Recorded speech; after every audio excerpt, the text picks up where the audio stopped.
గురువు 3 రకాలుగా బ్రోస్తాడు. ఎలా అంటే వాగ్దీక్ష, దృగ్దీక్ష, స్పర్శ దీక్ష అని 3 రకాలు. అంటే గురువు వాక్కుగా తన నోట్లో ఉండే బ్రహ్మాండమైన జ్ఞానాన్ని వాక్కు ద్వారా నేర్పిస్తాడు. కొంతమందికి స్పర్శ ద్వారా నేర్పిస్తాడు. కొంతమందిని అపారమైన కరుణారసమైనటువంటి దృష్టితో అనుగ్రహిస్తాడు.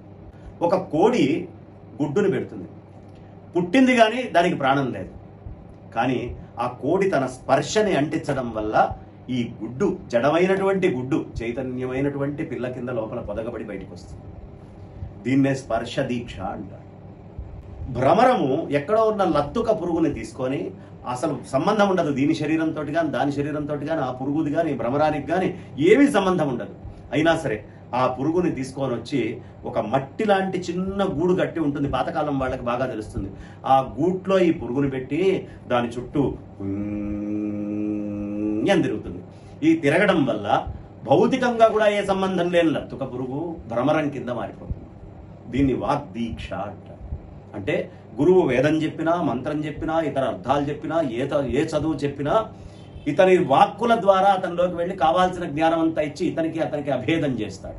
రెండు ఒకటే అయ్యేట్టుగా చేస్తాడు. ఇది గురుతత్వంలో తెలుసుకోవాల్సిన 2వ లక్షణం.